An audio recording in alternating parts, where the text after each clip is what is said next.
Hello students, ये हम लोग का समुच्चय का लेक्चर नंबर 4 है। अगर आपने इससे पहले के वीडियोस नहीं देखे हैं तो नीचे उसकी लिंक दे दी गई है, जाकर देख लीजिए पहले, तब आपको ये आगे का वीडियो समझ में आएगा। तो चलिए आज हम लोग प्रश्नावली 1.2 को हल करेंगे एनसीईआरटी फोल्डर के। तो देखते हैं सबसे पहला प्रश्न क्या है हम लोग का कि निम्नलिखित में से कौन से रिक्त समुच्चय के उदाहरण है, मतलब कौन सा रिक्त समुच्चय है। तो दो से भाज्य विषम प्राकृतिक संख्याओं का समुच्चय। तो अगर हम लोग अच्छे से समझ चुके हैं कि विषम प्राकृतिक संख्याएं होती क्या है, हम लोग जानते हैं 1 2 1 3 5 7, ये क्या है, विषम प्राकृतिक संख्याएं हैं। तो क्या है, दो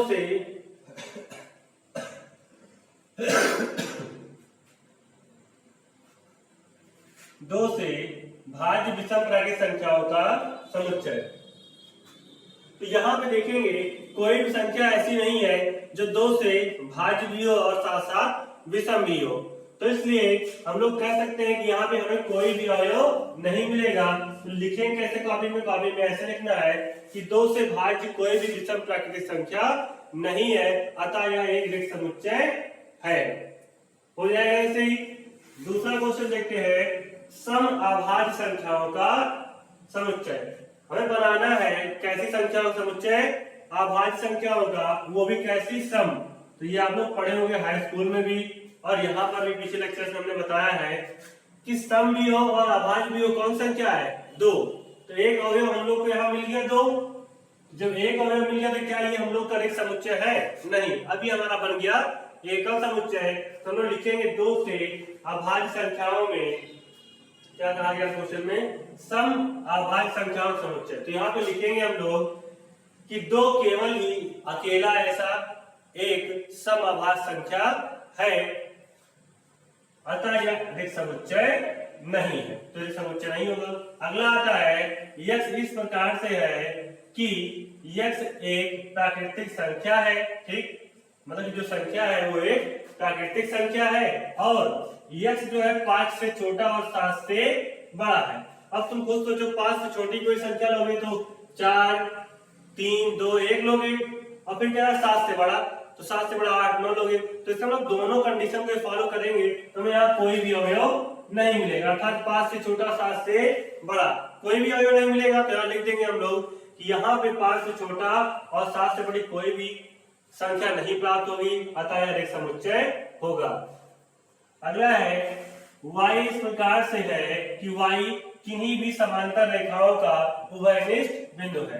तो दो अगर समांतर रेखाएं या कोई भी और समांतर रेखाएं खींच लेते हैं तो क्या समांतर रेखाओं में हमें कोई भी उभयनिष्ठ बिंदु मिलेगा। उभयनिष्ठ बिंदु का मतलब है कि जो इन दोनों रेखाएं कहीं भी मिलती हो। तो हम लोग जानते हैं कि समांतर रेखाएं कहीं नहीं मिलती है, चाहे जहां तक आगे बढ़ाते चले जाए कहीं भी मिलने वाली नहीं है। तो इसका मतलब इसका कोई भी उभयनिष्ठ बिंदु नहीं है। तो लिख देंगे यहाँ पे कि समांतर रेखाओं का कोई भी उभयनिष्ठ बिंदु नहीं होता है, अतः यह एक रिक्त समुच्चय है। तो चलिए दूसरा प्रश्न देखते हैं। तो हमारे दूसरे प्रश्न में कहा गया है कि निम्नलिखित में से कौन परिमित है और कौन अपरिमित है।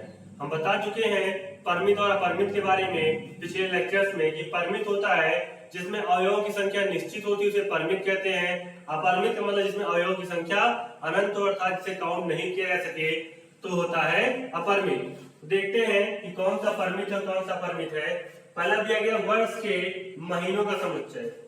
तो वर्ष के महीनों का समुच्चय परिमित है क्योंकि हम इसे काउंट कर सकते हैं कि वर्ष के महीनों में कितने महीने होते हैं, 12 महीने होते हैं। तो यहाँ लिखेंगे इस क्वेश्चन के आंसर में कि वर्ष के महीनों का समुच्चय परिमित है क्योंकि इसमें 12 महीने होते हैं।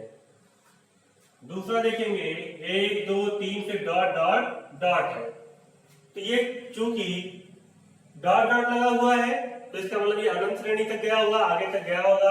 तो हमें पता नहीं कहां तक होगा, अर्थात इसे हम गिन नहीं सकते हैं। तो यहाँ कहेंगे ये अपरिमित है। लिखेंगे कैसे, लिखेंगे ये प्राकृतिक संख्याओं का समुच्चय है, अर्थात यह एक अपरिमित सेट है या फिर समुच्चय है।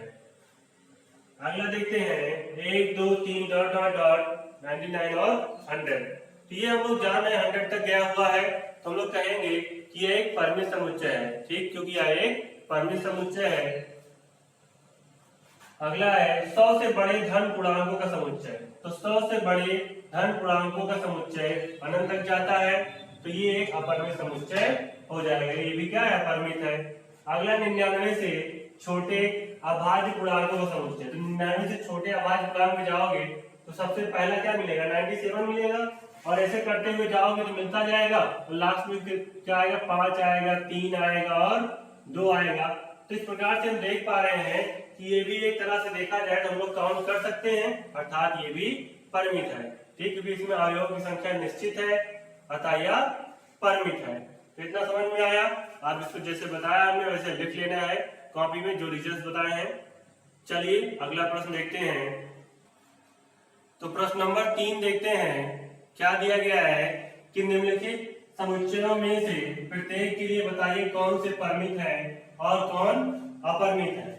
ठीक, यहाँ देखते हैं, पहला क्वेश्चन है x अक्ष के समांतर रेखाओं का समुच्चय। ठीक, जैसे कि हम लोग यहाँ बनाते हैं समझने के लिए, तो ये अपना x अक्ष हो गया, ये y अक्ष हो गया। अब x अक्ष के समांतर रेखाओं का समुच्चय खींचते जाओ, तो कहां तक जा रहा है, देख पा रहे हैं, अनंत तक जा रहा है ये। तो ये क्या हो जाएगा, अपरिमित समुच्चय। क्या हो जाएगा, अपरिमित समुच्चय। तो हम लोग यहाँ लिखेंगे कैसे कि x अक्ष के समांतर अनंत रेखाएं खींच सकते हैं, अतः यह रेखाओं का अपरिमित समुच्चय है। ठीक, और दूसरे की बात करते हैं अंग्रेजी वर्णमाला के अक्षरों का समुच्चय। तो अंग्रेजी वर्णमाला में कुल 26 अक्षर होते हैं, अर्थात ये परिमित है, अर्थात इनको हम लोग गिन सकते हैं। तो ये क्या है, परिमित समुच्चय है। आई बात समझ में। नंबर 3 देखते हैं उन संख्याओं का समुच्चय जो 5 के गुणज है। 5 के गुणज क्या है, 5 है, 10 है, फिर 15, 20 और ऐसे ही आगे तक जाएगा, तो ये भी अनंत तक जा सकता है। तो हम लोग यहाँ कहेंगे इस समुच्चय में भी अपरिमित रूप से कई अवयव हैं, अतः यह अपरिमित समुच्चय है। अगला है पृथ्वी पर रहने वाले जानवरों का समुच्चय। तो पृथ्वी पर भी बहुत से जानवर रहते हैं, अर्थात ये परिमित नहीं है। परिमित नहीं तो क्या होगा, अपरिमित है। अगला है बिंदु 0,0 से होकर जाने वाले वृत्तों का समुच्चय। अब अगर हम लोग यहाँ बनाते हैं, जैसे ये x अक्ष हो गया, y है, ये अपना 0,0 है, तो यहाँ क्या है, बिंदु 0,0 से होकर जाने वाले वृत्तों का समुच्चय। तो यहाँ से 0,0 से हम लोग देखो अनंत वृत्त खींच सकते हैं। ऐसे ही हम लोग अनंत वृत्त को खींच सकते हैं, 0,0 से होकर जाने वाले अनंत वृत्त हो सकते हैं, अतः यह एक अपरिमित समुच्चय है। तो इस प्रकार से हमने 3 क्वेश्चन कंप्लीट किया। चलिए चौथा प्रश्न देखते हैं। तो प्रश्न नंबर 4 देखते हैं, क्या कहा गया है इसमें कि निम्नलिखित में बताइए कि a बराबर b है अथवा नहीं है। तो यहाँ ये देखने के लिए हमें देखना पड़ेगा कि जो अवयव इसमें है a वाले में, वही अवयव क्या b में है। अगर ऐसा है तो बराबर है। यहाँ पर हम लोग देख रहे हैं, अगर आंसर की बात करें यहाँ कि समुच्चयों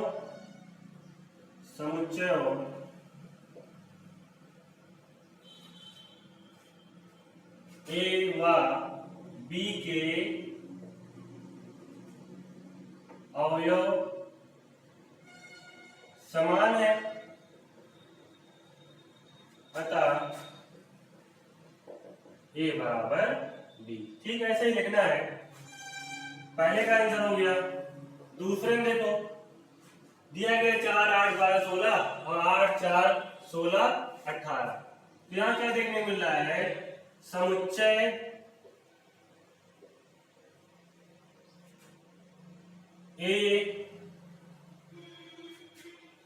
में क्या है, 4 है, 8, इसमें 8 नहीं। समुच्चय ए में 8 है और बी में 8 नहीं है। ठीक, और क्या है, और देख पा रहे हैं हम लोग कि इसमें 18 है और इसमें 18 नहीं, तो इसको भी लिख लो। तथा बी में 18 है, वह बी में व ए में 18 नहीं है, अतः ए नॉट इक्वल टू बी।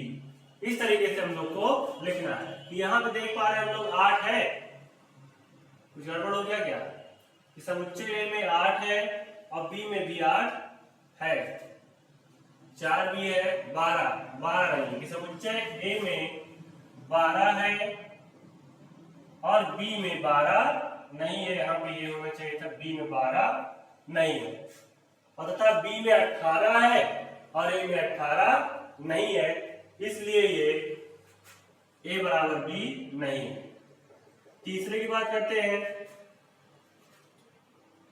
2 4 6 8 10 ठीक दिया गया है और इसमें सम धन पूर्णांक और x लेस देन 10 और इक्वल भी है, तो हम लोग यहाँ ये देख पा रहे हैं कि ए में हमें मिल जा रहा है 2 4 6 8 10 मिल पा रहा है, बी में क्या मिल रहा है हम लोग को सम धन पूर्णांक 2 4 6 8 और 10, क्योंकि इसका मतलब क्या है सम है तो सम संख्या लिए धन पूर्णांक, धन वाले ले लिए यहाँ पे हम लोग पूर्णांक, और कह रहा है जो x है वो 10 के बराबर और उससे छोटा है, 10 के बराबर उससे छोटे जितने अंक थे ले लिए गए। क्या दोनों एक जैसे हैं, तो यहाँ पे लिख लेंगे कि ए व बी के एक समुच्चय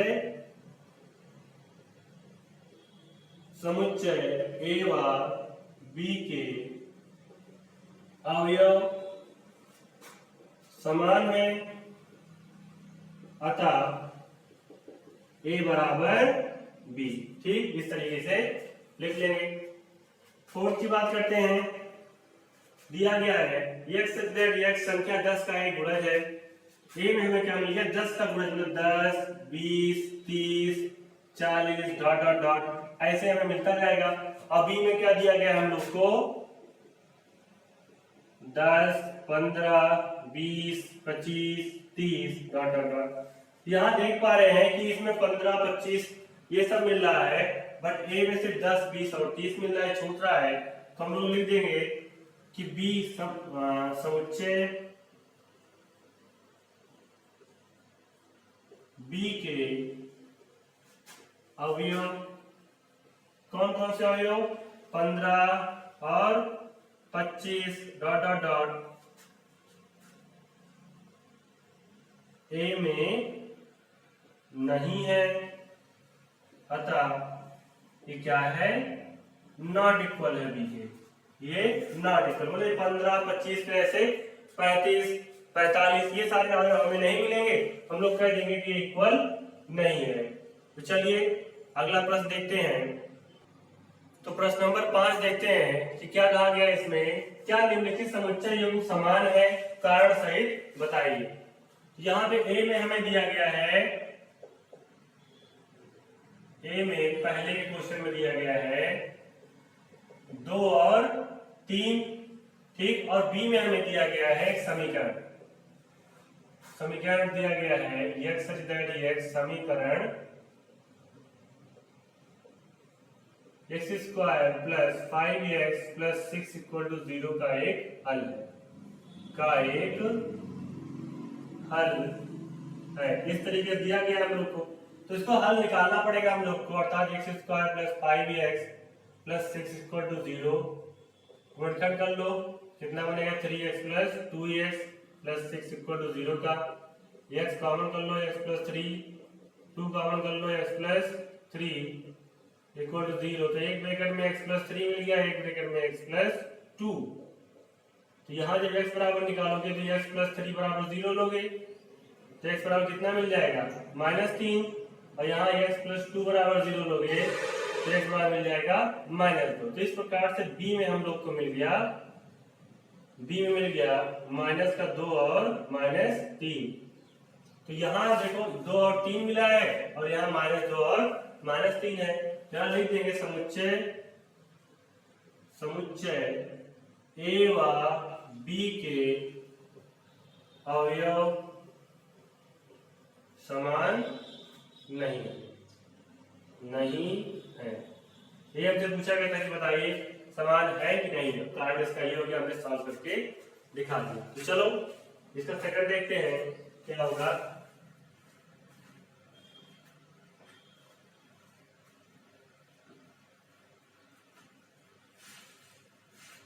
सेकेंड में दिया गया है ए बराबर फॉलो का एक अक्षर है जिसको लिखेंगे अगर हम लोग एफ मिल जाएगा, ओ मिल जाएगा, एल और डब्ल्यू, और बी में क्या मिल जाएगा हम लोग को, डब्ल्यू मिल गया, ओ मिल गया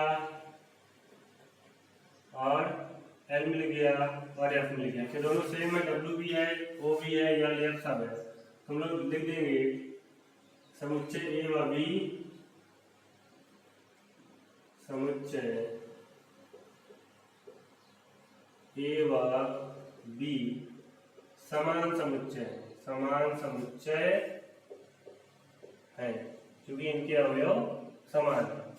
ठीक, आया समझ में। अगला प्रश्न देखते हैं जो कि हम लोग का अंतिम प्रश्न है।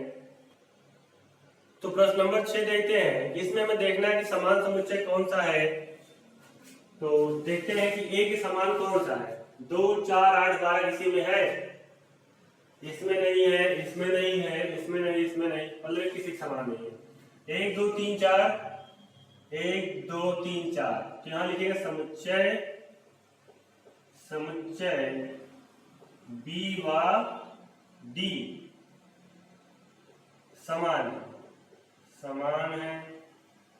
और कौन सा है, बी डी हो गया। सी 4, 8, 12, 14 किसी में नहीं है, -1 और 1 ये है। तथा समुच्चय और कौन सा हम लोग का हो गया, ई व जी समान समुच्चय हैं, समुच्चय है। मतलब वो लिख सकते हैं यहाँ पे कि B बराबर D तथा B बराबर D तथा E बराबर G। ठीक, इस प्रकार से ये हो गया। हमें यहाँ देखना था कौन सा समान है और कौन सा नहीं है। तो चलिए अगले लेक्चर से मिलते हैं। नोट्स बनाते रहिए, हल करते रहिए और वीडियो को ज्यादा से ज्यादा शेयर करिए ताकि सब तक पहुंच सके और सब लोग पढ़ सके इसको।